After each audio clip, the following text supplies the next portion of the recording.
Hello student, ये test number 1 है philosophy. Question number 3 का डी पार्ट है। डी पार्ट देखो आप, प्रकृति की प्रत्येक वस्तु अपने आप में निराली है, क्रिटिकली एग्जामिन करना है। ये प्रश्न देखो, प्रकृति की प्रत्येक वस्तु अपने आप में निराली है, ये स्टेटमेंट लाइबनिज का है।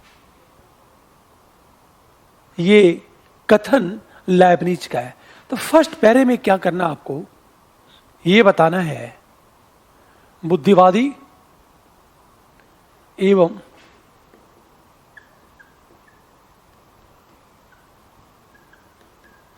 चिदणुवादी दार्शनिक लाइबनिज ने प्रकृति की प्रत्येक वस्तु को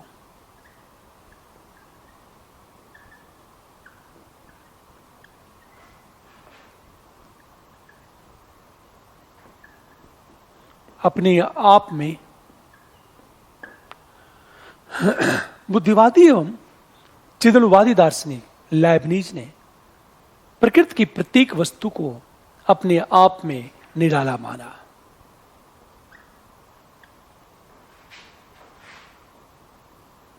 जिसका अर्थ है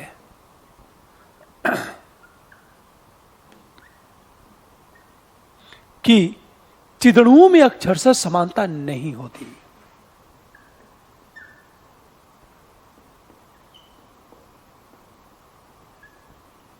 अक्षरशः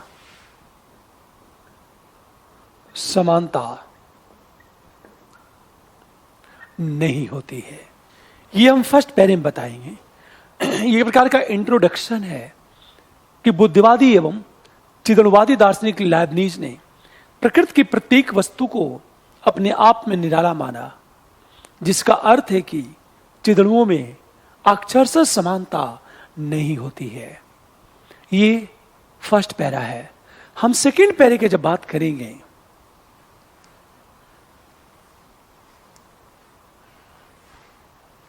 बात ध्यान दो इस बात को, आप सेकंड पैरे में कि निराला क्यों माना।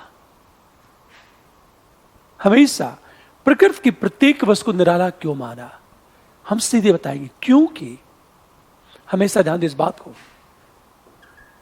सेकंड पैरे में प्रकृति की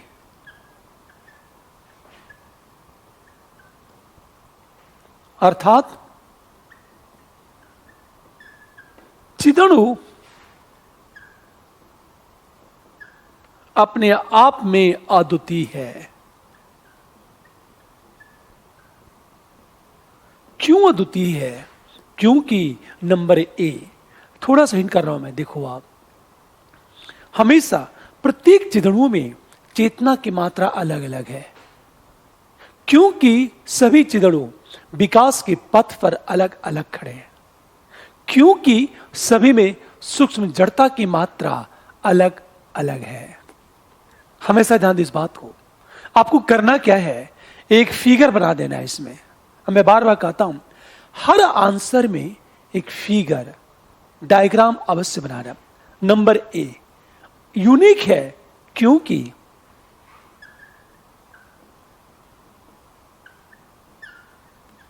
प्रत्येक चिदणु में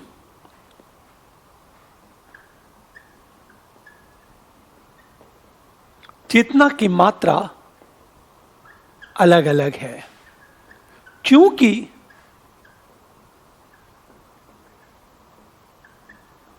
प्रत्येक चिदणु में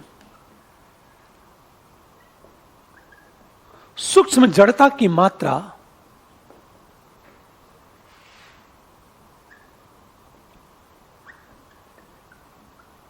अलग अलग होने से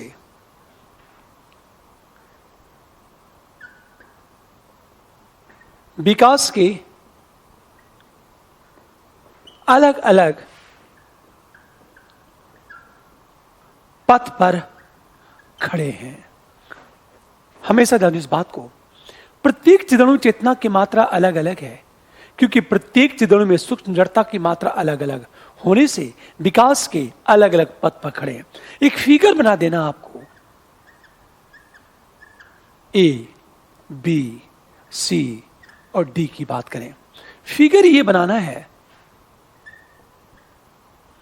चेतना का निरंतर विकास, और दूसरा फिगर ये बनाना है सूक्ष्म जड़ता में निरंतर कमी।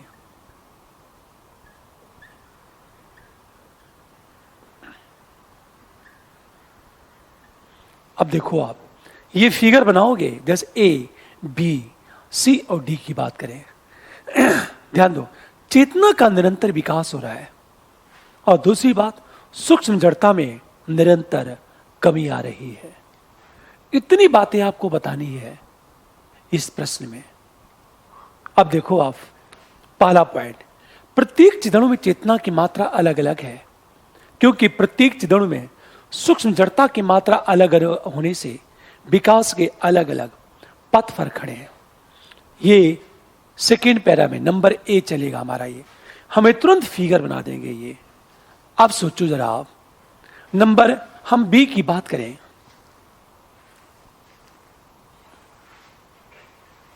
नंबर बी, हमेशा ध्यान दो, चिदणुओं में चेतना की मात्रा अलग अलग होने से चिदणुओं द्वारा प्रतिबिंबित विश्व भी अलग अलग है।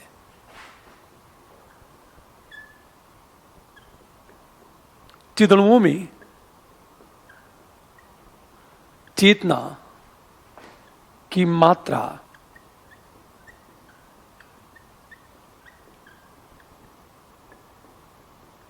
अलग अलग होने से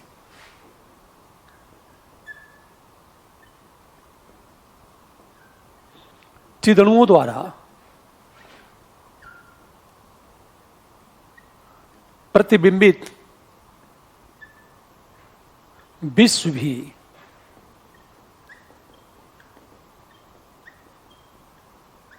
अलग अलग है। नंबर सी की बात करें, यह सेकेंड पैरा में नंबर बी है।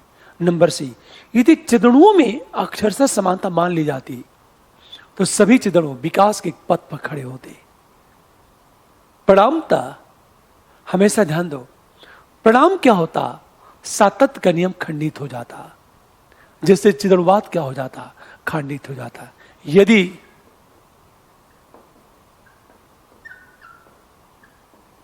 चिदणुओं में अक्षरशः समानता मान ली जाती तो सभी चिदणु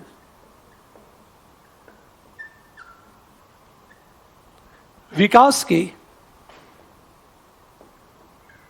एक स्तर पर खड़े होते।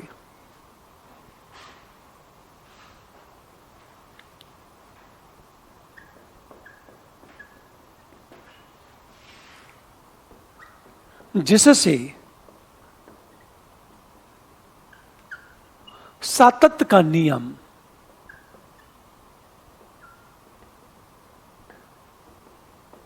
खंडित हो जाता। ये 3 पॉइंट ए, बी और सी की बात करें।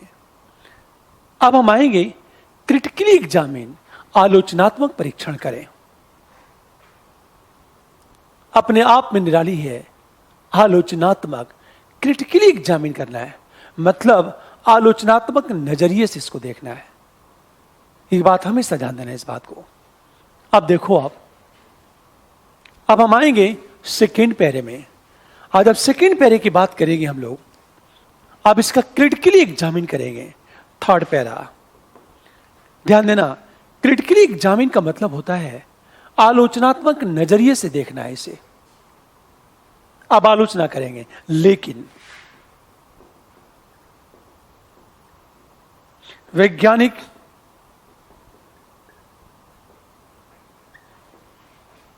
दृष्टि से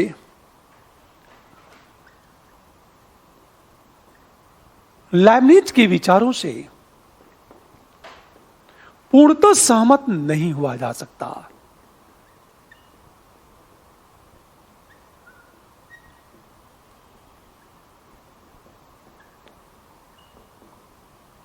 क्यों नहीं, हमेशा ध्यान दो, लेकिन वैज्ञानिक दृष्टि से लाइब्निज के विचारों से पूर्णतः सहमत नहीं हुआ जा सकता है। क्यों नहीं हुआ जा सकता? हमेशा ध्यान दो। नंबर ए, कारण क्या है? देखो, पहला कारण क्या है कि हमेशा ध्यान, क्लोनिंग के कारण क्या हुआ? शारीरिक और आनुवंशिक रूप से समान जीव पैदा किया जा रहा है। क्लोनिंग द्वारा शारीरिक एवं आनुवंशिक रूप से समान जीव पैदा करके अक्षरशः समानता को संभव बना दिया गया। पूरी बात ध्यान देना। मैंने क्या कहा? क्लोनिंग द्वारा शारीरिक एवं आनुवंशिक रूप से समान जीव पैदा करके अक्षरशः समानता को संभव बना दिया गया है। हमेशा तो निराली है कैसा? दूसरी तरफ यदि चिदड़ू में गुणात्मक समानता है तो कोई चिदड़ू निराला कैसे हो सकता? हमेशा ध्यान दो इस बात को। नंबर बी की बात करें हम लोग, ये तो नंबर ए। नंबर बी देखो, यदि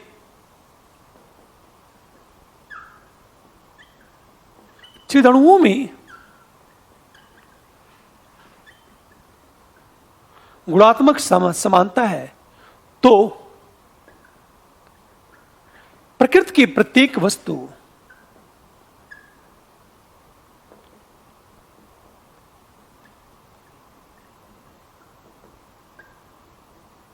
निराली कैसे हो सकती है? और नंबर सी की बात करें, हमेशा यदि प्रत्येक चिदड़ु विकास के पथ पर अग्रसर है तो एक समय ऐसा आएगा कि सभी विकास के एक स्तर पर खड़े होंगे, तब अक्षरशः समानता हो जाएगी। यदि सभी चिदड़ु विकास के एक स्तर पर खड़े हैं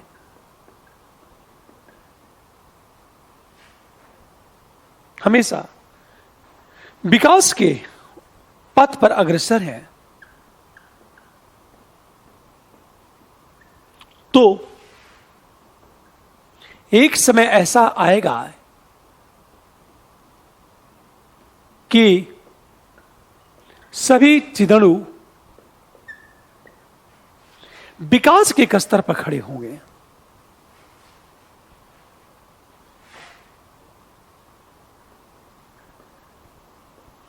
विकास की एक परिणामता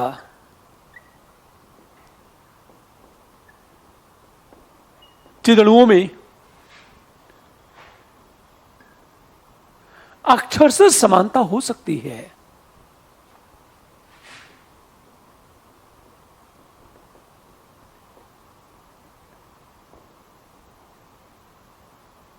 हमेशा ध्यान दीजिए इस बात को। क्रिटिकली एग्जामिन की बात करेंगे हम लोग, आलोचनात्मक इसकी केवल कमियां बतानी है मुझे। अब सोचो, इसने ईश्वर को माना है कि प्रकृति की प्रत्येक वस्तु अपने आप में निराली है। अब हमेशा ध्यान दीजिए इस बात को, अक्षरशः समानता नहीं है, लेकिन जब विकास के सभी चिदड़ु विकास के एक स्तर पर चले आएंगे तो संभव है कि उसमें अक्षरशः समानता आ जाए। ये आपका चलेगा थर्ड पैरा। हम चौथे पैरे में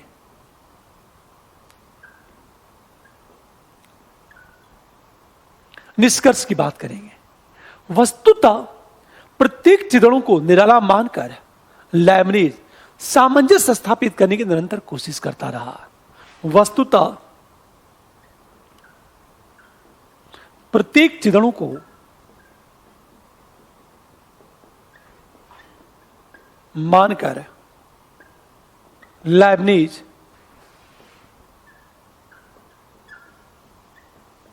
चिदड़ुओं में सामंजस्य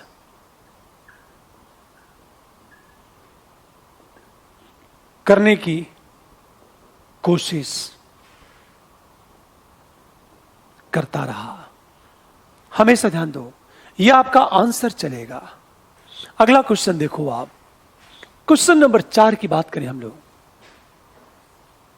ये तो क्वेश्चन नंबर 3 है। अगला क्वेश्चन देखो आप,